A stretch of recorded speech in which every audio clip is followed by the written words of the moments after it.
is my fault. You are the friend that answers my call. You are my day,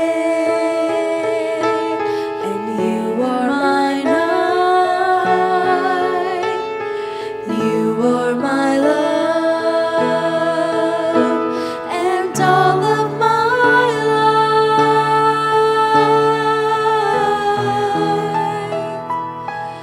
And you are the love I need. You are the air I breathe. You are my love, my life, always, forever. I would lay down my life just to be by your side. You are my love, my life, always, forever. Always, forever.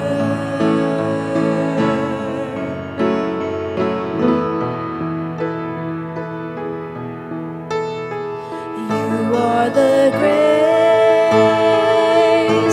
that covers my sin. You're everything, the beginning and end. And you have my soul, my heart and my mind. You have my love.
behold him. He who chose a criminal's end, paid with blood to settle our debt, buried death as he rose to life. Behold him, Jesus, Son of God, Messiah, the Lamb, the roaring Lion. Oh, be still and behold him, Jesus, Alpha and Omega, our God, the risen Savior. Oh, be still and behold him.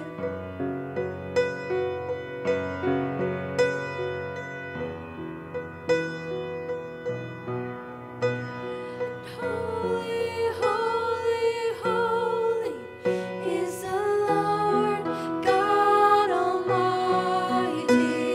Worthy, worthy, worthy to receive all praise. Holy, holy, holy is the Lord God Almighty. Worthy, worthy, worthy to receive all praise. Jesus, Son of God, Messiah, the Lamb, the roaring Lion. Oh, be still and behold him, Jesus, Alpha and Omega, our God, the risen Savior. Oh, be still and behold him.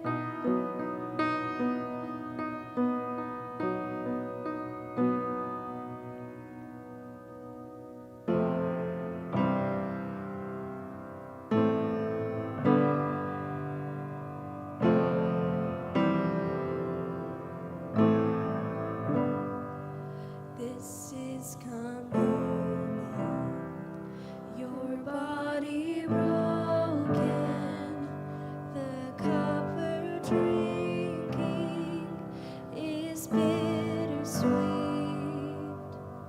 the gift of friendship, truest salvation, born of your suffering on Calvary.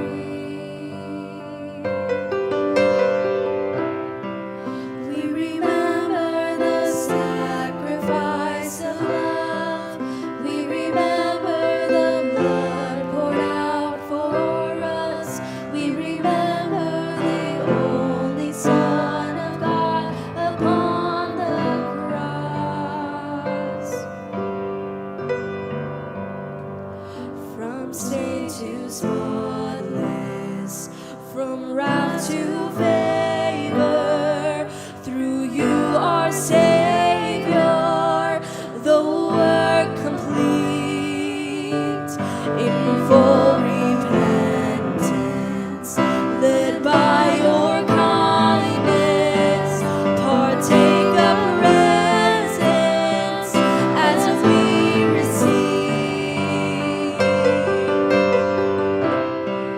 We remember the price you had to pay. We remember the wounds that made a way. We remember the Lamb for all was slain upon the cross. How can it be? There is a table for all who would come, for all who would come. Taste now and see, and there is a table for all who would come, all who would come. Take of the bread, receive the cup, for his mercy is enough for the many and the one. And this is communion. Take it as often as you will, for his blood has power still. By his wounds we shall be healed. And this is communion. We remember the sacrifice of love. We remember the blood poured out for us. We remember the only Son of God upon the cross.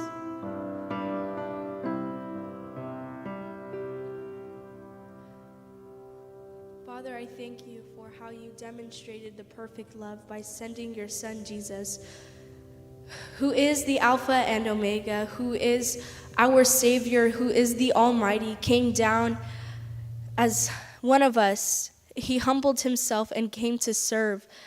I just pray that we would learn from the humility of your Son, and that we would learn that all our power is not from us, our ability or our natural talent, Father, but everything that that comes in our lives is from you, because there is no goodness apart from you, and all goodness is found in you. So I just thank you so much for how you showed us a perfect example of how we should live, which is your Son, Jesus Christ. And I just pray that we would understand that his blood still has power still, and that it is able to transform lives, and it is able to change people supernaturally through your power. So I just pray that we would understand that your blood is the only way that the work was completed, and that your blood is the only way that we are able to achieve true salvation, and that we are able to achieve true satisfaction and true hope and true joy is through your Son, Jesus Christ. So I just pray that we would bow ourselves humble at your feet and just give you everything, and surrender everything, our work, our school, our relationships, Father, and that we would just allow you to work in them. And that you would be the one who is king over our lives, and that we would be the one who is pursuing you first, and being the one who is just meditating in your word. So I just pray that we would be more faithful servants for you, and be more faithful stewards, and be soldiers who are fighting not against each other, not against flesh and blood, but against the principalities and the powers of this world and Satan. So I just pray that we would be equipped through your word, fighting against it. In your name, amen.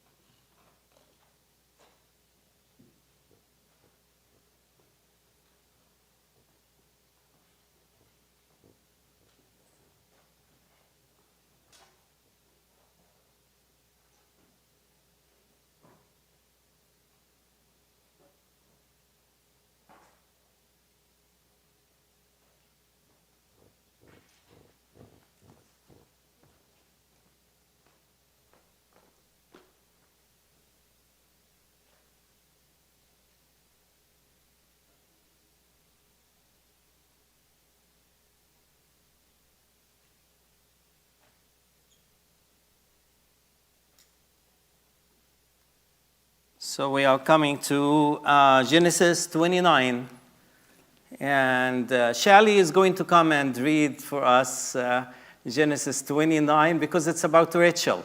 So this is the chapter of Rachel, not Rachel, Rachel.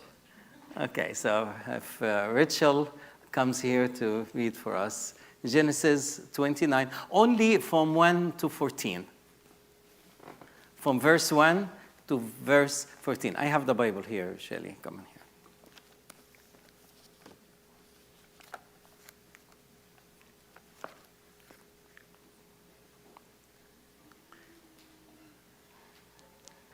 And if you don't, no, come in here. If you don't read it, Erin was going to read it. Come in here. Go ahead.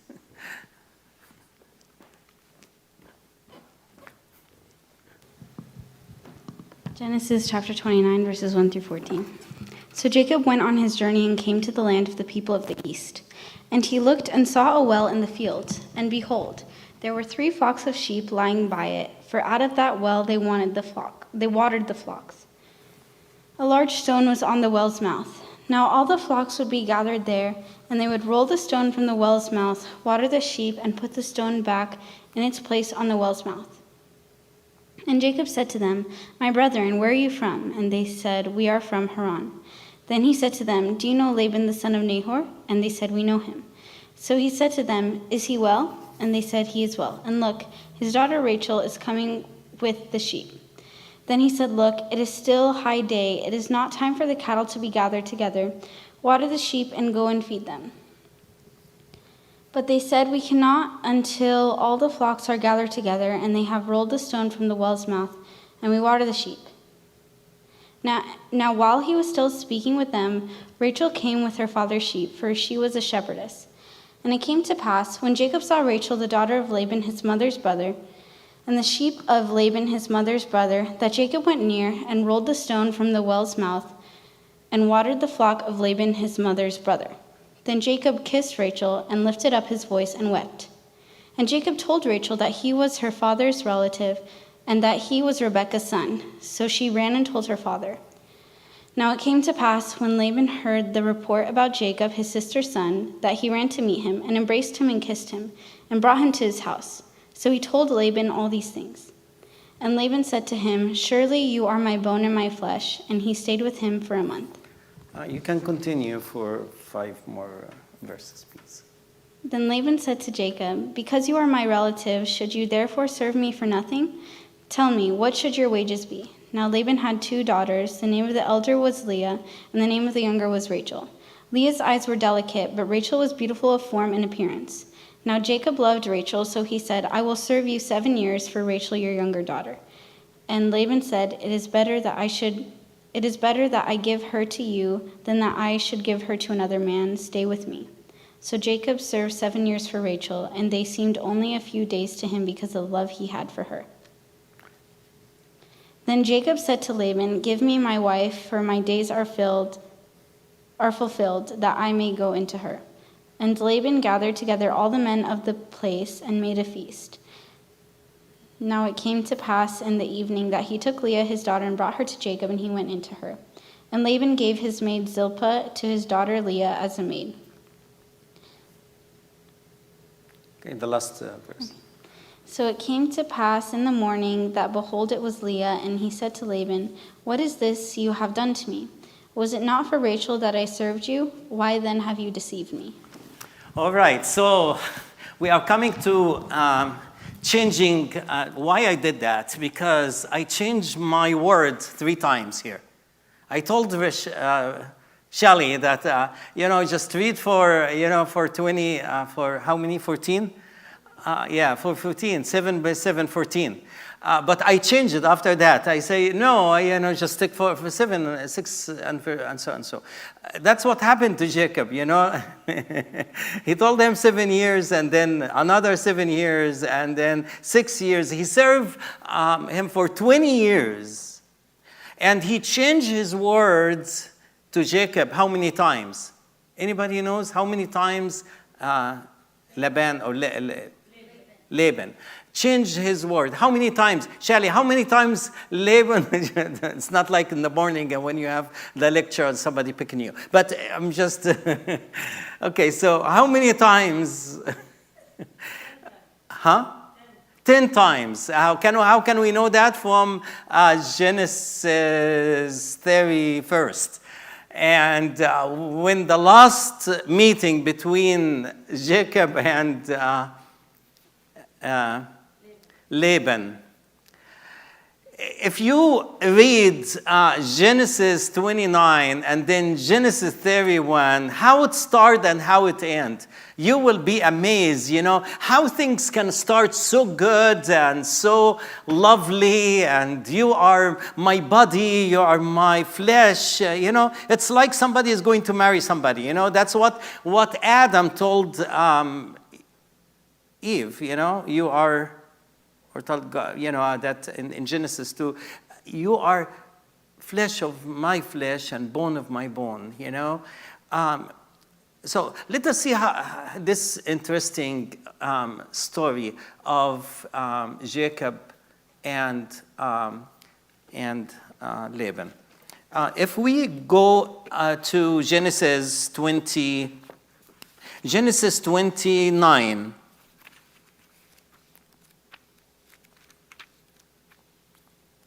Genesis 29, we can see here that Jacob he was running away from his home after his mother told him, just get out from the house because your brother wanted to kill you. He ran away from his house, and for the last time, he saw his mother, and he's not going to see her again. He left the home. He went to the desert. He didn't know where to go. He was alone. But God met him with his grace. He was deceiving man, but God looked at Jacob and met him, and in a dream. And in the dream, there was what he saw in the dream? Ladder. And the ladder is from the earth to the heaven. And who was in the top of the ladder? God himself.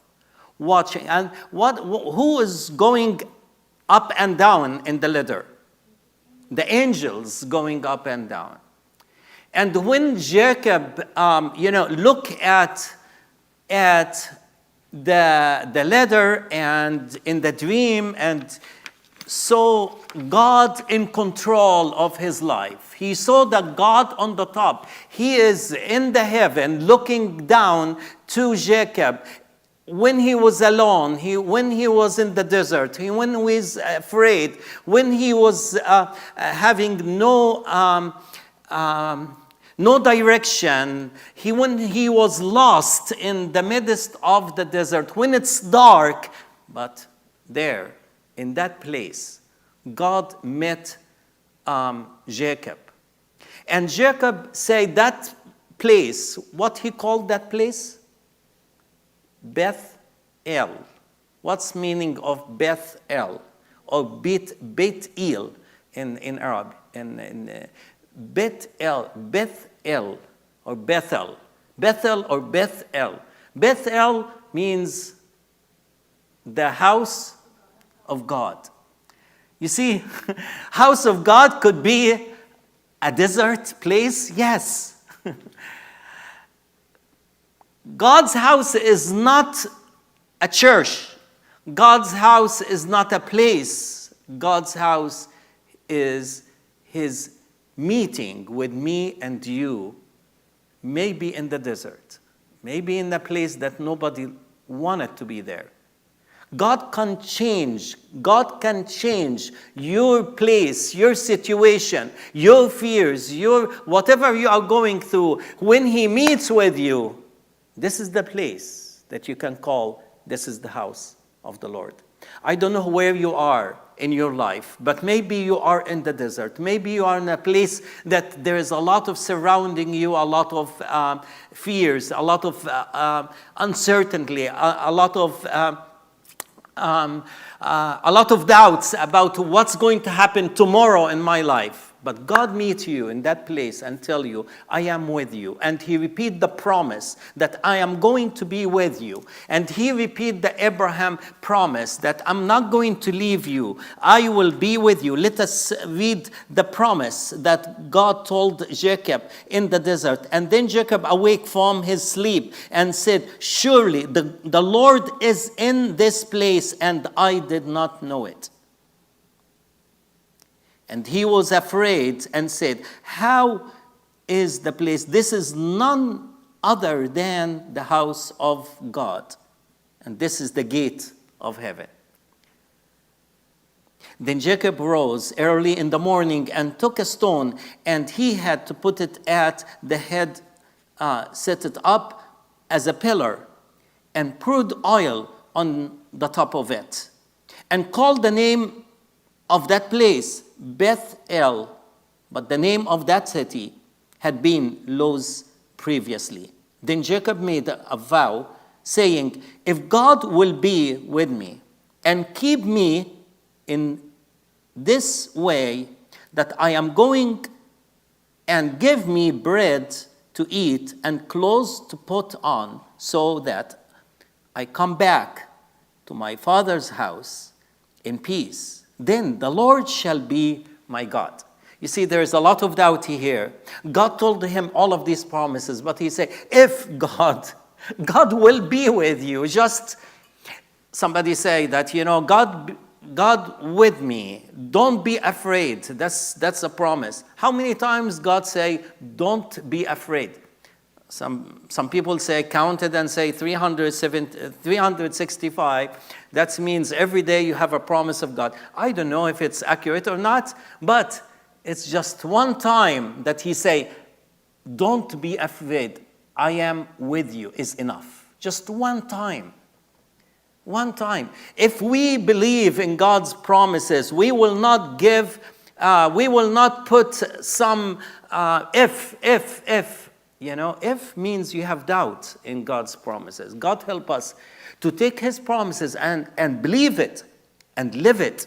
And we don't say if, but God, I take it, I take your promise and I believe it. And I have no doubt in it.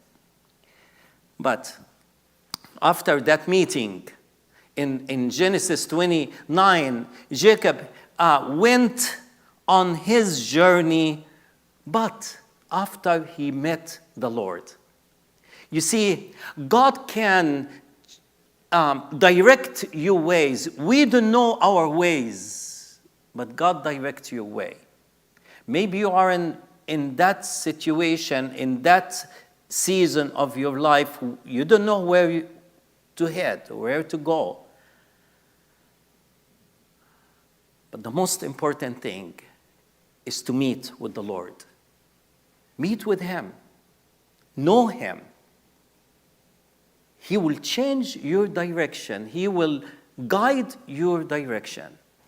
If you have your Bible, I don't know who has the mic, but if you have your, if we can open in Proverbs 16 and verse 9. Proverbs 16. I like verse, okay. A man's heart plans his way, but the Lord directs his steps. You see, man's heart plans his way, but the Lord directs his steps. You see, sometimes you have a lot of thinking about your future. You don't know where to go. But God, the Lord, will direct your steps. You don't know what's next step, what's going to happen next step. God tell you, take one step by faith. And I will direct your steps. You have in your heart a lot of plans, but God will direct your steps. That's who give us peace, as Jacob say, give me peace. Give me peace in the midst of the way I'm going to. Give me peace while I am stepping out of my comfort zone and taking my way. And I don't know. He didn't have navigation system to direct him where to go. He didn't have anything to direct him except the Lord. He's the one, he's the navigation system that he's going to direct his steps. In Proverbs also 19, hi Shelley, Proverbs 19, there is another verse that really, I love that verse. I don't know which I know the chapter, but I don't know which verse. If you find the verse, please tell me. About the same meaning, about you have ممكن أطلعه in Arabic. I think I will get it right away if I get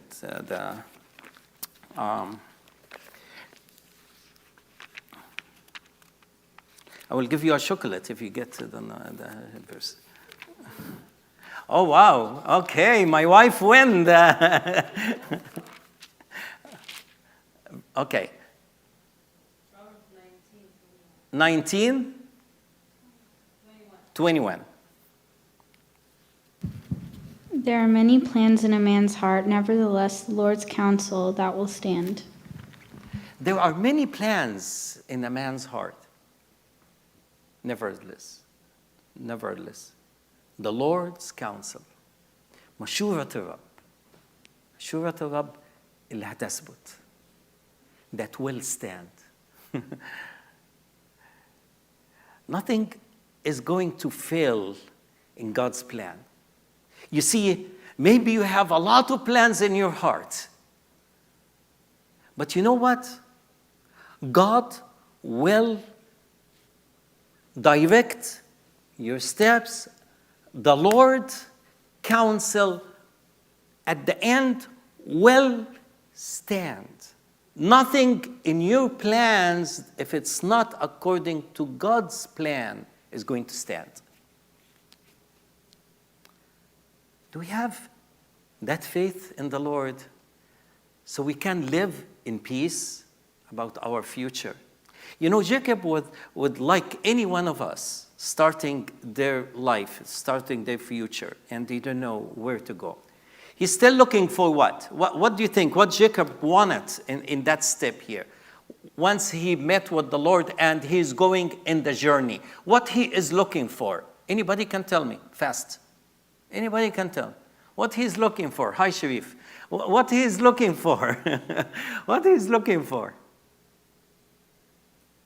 What he needs. You know, he's going out. What he needs. Why his mother told him to get out and go to the place? Safety. Okay. Wife. Yes, wife. Wife. What else? Before the wife? A house. And before the house? Job. So those are the things. He wanted a job. He wanted the bread. He wanted to, work, get money, and then wanted to get married, and he wanted a house. He wanted a place. You see all of this in his mind. He was full of these plans, but how I am going to do it? Where will I find the place? Where is the house of my uncle Laban? I don't know. I am here in the desert. I don't know where to go. There is another verse that I love. As always, I say it because it really gives me comfort when things doesn't go the right way. But I know God in control. So I remind myself with that verse. It's in Romans 8:28. Do you know it? Okay. If you know it, let me give you another one. Ephesians 1:11. Okay. Let us go to those two verses and see. Okay. Who's my Bible book today? Who? Ruth? Okay. Good job, Ruth. All right. Shally, can you read, please? Romans 8:28. And we know that all things work together for good to those who love God, to those who are called according to his purpose. We know. No, okay, that's it. We know that all things, bad things that happen in my life, yes. Good things that happen, yes. Things that I don't expected, that surprise me, that I get, yes. All things. Sharif in studying pharmacy, and pharmacy is always, they combine things together to form the real medicine. It's a lot of component in it. You cannot separate any of these components alone. They have to work together. You see, a lot of things happen in your life. Things good, things bad, things doesn't make sense. God work things together. For what? For me, for my good.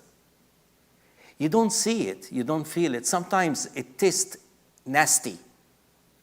You can ask Nathan about that. It tastes nasty. He's spitted, he can vomit, he can in your face. You know, he doesn't like it.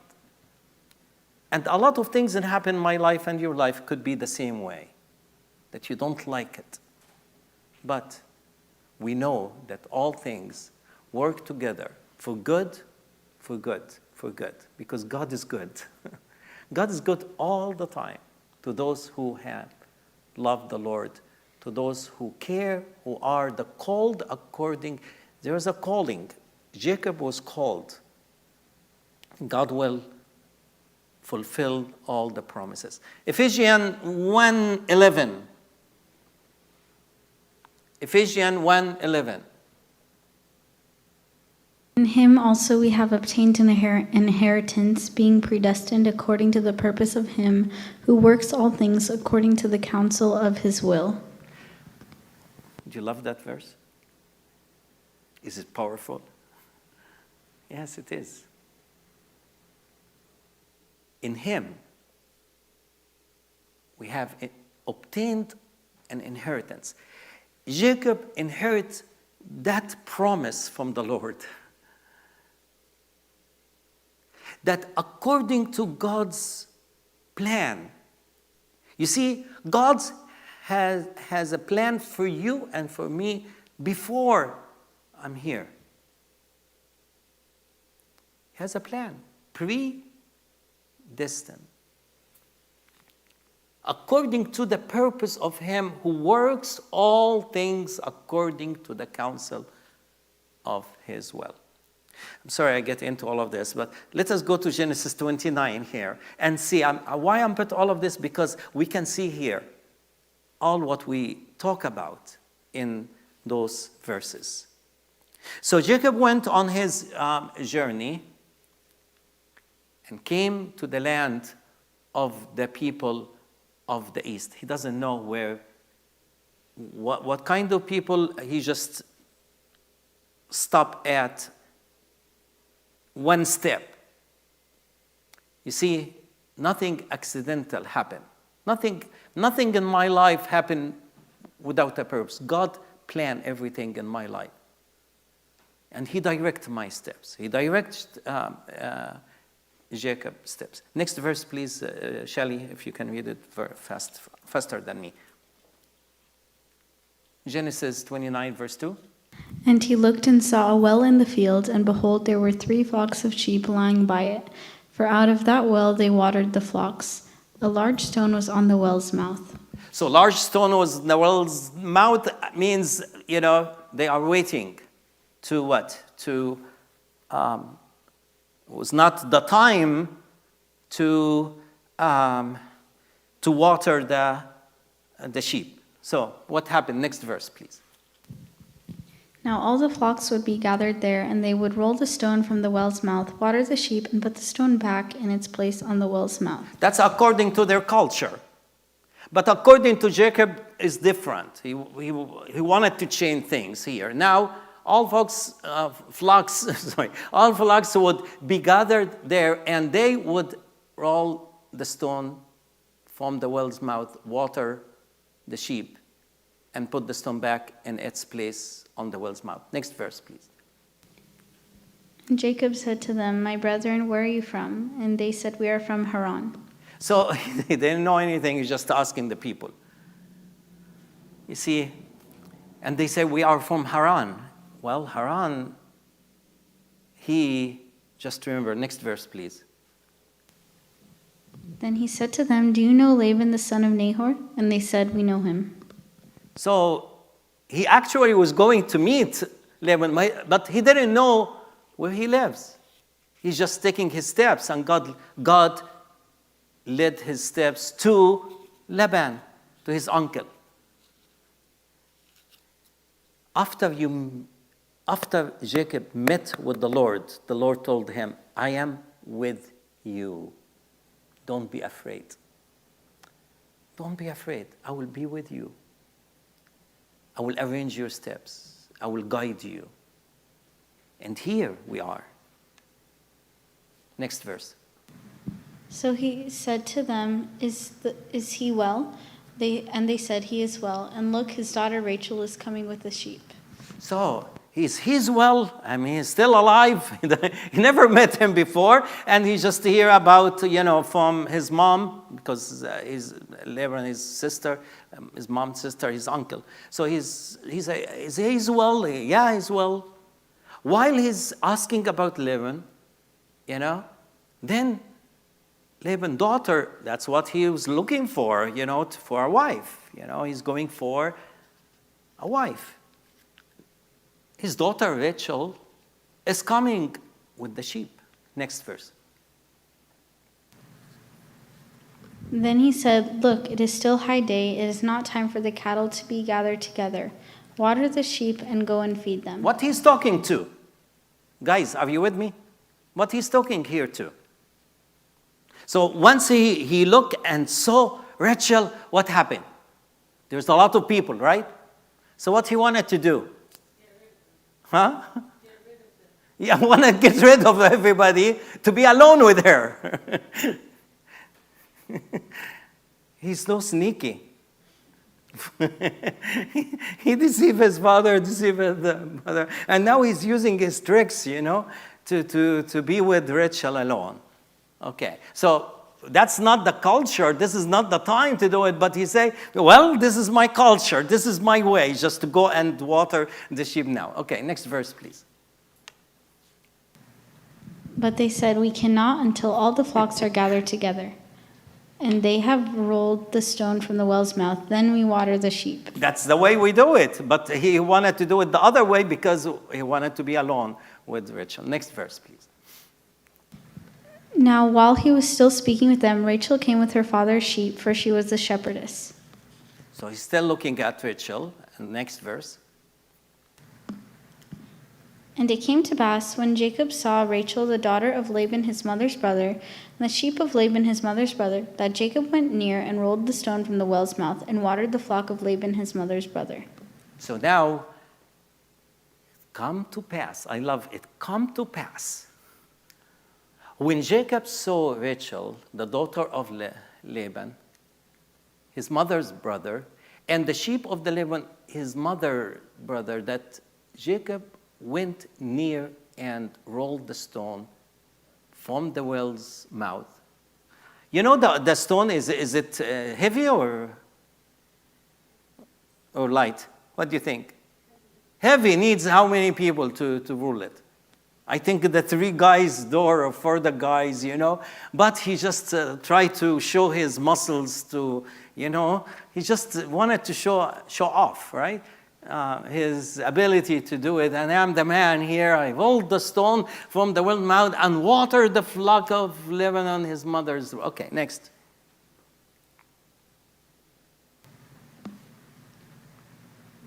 Then Jacob kissed Rachel and lifted up his voice and wept. Excuse me. Just wait here. You haven't talked to her. You didn't. He loved her from the first sight. Do you remember how Isaac get married to Rebecca? Did he see her? No. Did they date each other? No dating. What happened? What happened, Rachel? Rachel. What happened? Abraham's servant went, and the same thing actually, he met Rebecca on the mouth of the well. The same place, the mouth of the well. It's like, if you want to get married, go to the mouth of the well. No, I'm just kidding. They used to have, no, I don't want to say that. Okay, so anyway, so Jacob kissed Rachel and lifted up his voice. So why you wept? He's very emotional here. He said like I found it, I found it. I found her now.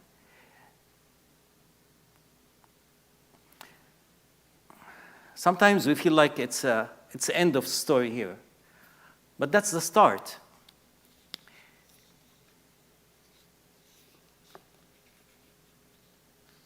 And God used this situation to give a very hard lesson to Jacob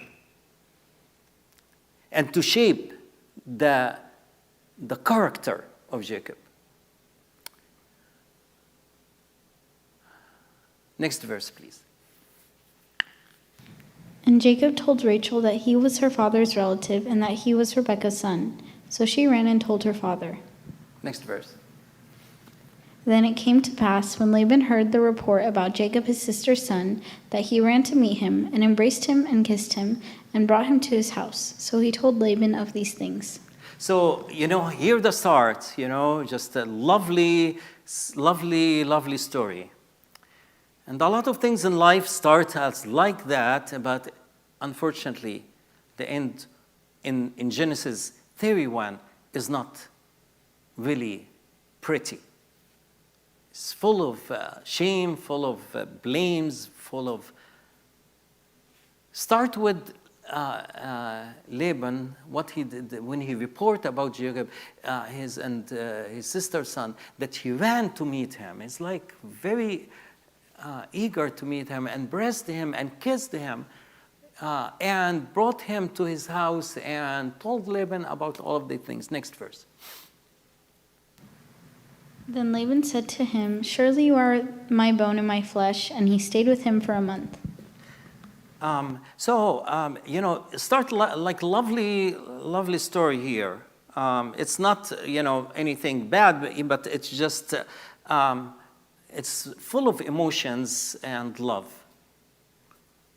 But unfortunately, they end this way. Next verse, please. Then Laban said to Jacob, "Because you are my relative, should you therefore serve me for nothing? Tell me, what should your wages be?" See, he's talking about the wages. The wages.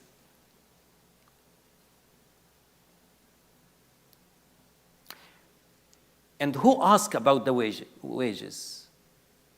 Jacob or Laban? Laban. And who changed the wages? Laban. Seems like he's so innocent at the beginning. He's asking about the wages. I want to give you your wages, etc. You see, that's the heart of human. But God is using Laban as an instrument to correct the ways of deceiving of the heart of Jacob. He met the match of his life. Who? Jacob. Jacob has the same character of deceiving, etc. He met the deceiving, but more than him. Why? Because God wanted to correct, shape, change the heart of Jacob. Sometimes God allows things to happen in my life, to meet people like that, and it's all together, work together to shape us for good. If we accept everything God allows in our life, even the hardest, the things that we don't love, because we know that all things work together. So first we saw the way, and then now the meeting, full of emotions, and he said that, Laban said to Jacob, "Because you are my relative, should you therefore serve me for nothing? Tell me, what should your wage be?" So next verse, please. Now Laban had 2 daughters. The name of the elder was Leah, and the name of the younger was Rachel. So that's a statement about, the family. Next verse. Leah's eyes were delicate, but Rachel was beautiful of form and appearance. So nobody knows actually about Leah's eyes. At that time, what do you see in a woman? At that time. Not now. At that time. What do you see in a woman? The only thing that you see in a woman at that time. Shelley? No, tell me. What do you see in a woman at that time? Okay, Ruthie told me. Okay, so only thing that you see is the eyes. They are covered. They have veil, but that's a custom at that time. And could be, I don't know. It didn't say that her eyes were bad, but they say her eyes were delicate. What's the meaning of delicate? Some people say she had weak eyes, could be. Or could be just she had good eyes, delicate eyes, but Rachel was more beautiful in everything. We don't know exactly. But in the eyes of Jacob, Rachel is the most beautiful woman in the whole world for him. But Rachel was beautiful of form and appearance. Next verse. Now Jacob loved Rachel, so he said, I will serve you 7 years for Rachel, your younger daughter. So Jacob loved Rachel. He saw both of them. The oldest should be married first and the second, but nothing said about that. But he went with his flesh, Jacob, and say, I wanted the beautiful one. He look at the look, and he said, I wanted Rachel, and I will serve you 7 years for Rachel. You're younger, you see. You're younger. He knows that's a younger daughter. So Laban, the father, he didn't say no. You see, he's so also sneaky. But he didn't say yes or no. He didn't say either way regarding Rachel. He say, what's the answer of Laban? Next verse, please. And Laban said, It is better that I give her to you than that I should give her to another man. Stay with me. That's it. It's better I give her to you. He didn't say 7, 12, 15, agree, don't agree. Just stay with me. Next verse. So Jacob served 7 years for Rachel, and they seemed only a few days to him because of the love he had for her. You see, sometimes the love make things easier to serve others. And in 1 Corinthians say, love is what? Patient. Love is patient. And Jacob loved Rachel, and he was patient to wait 7 years for her. I don't know if somebody really, and he didn't marry to her. He served 7 years. You see, love can be tested by time, if it's real or not. A lot of people, they come and say, I love you, but just wait a little bit. Don't go with the word and be happy somebody loved me, but wait. You see, love is patient. Love is patient.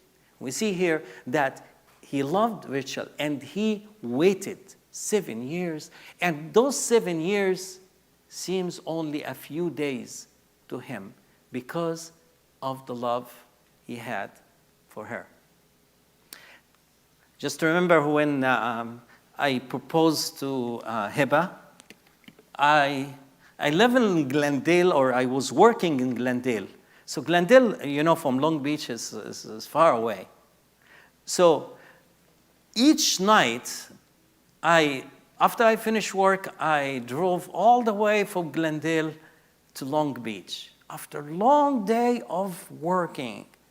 And it was like few seconds, for me to go from Glendale, come here every night.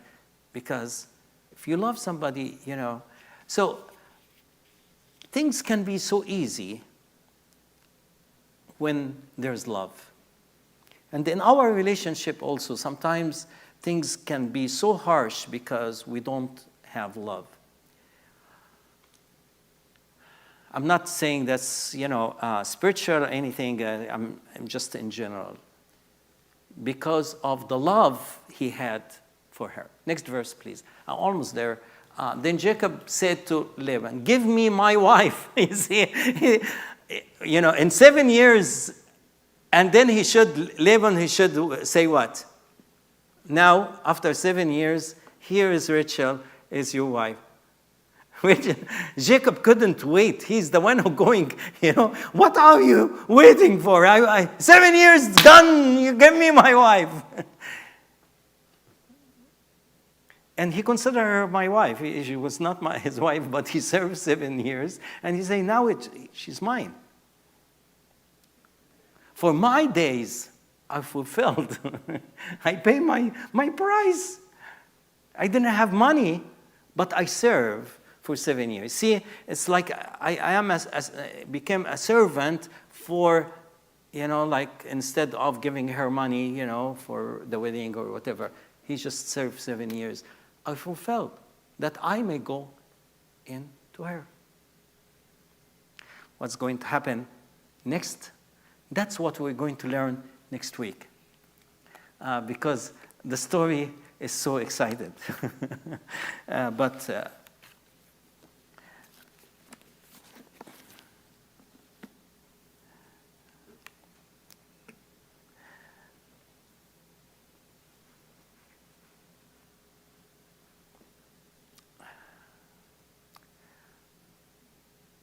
just wanted to end with these words here, that number one,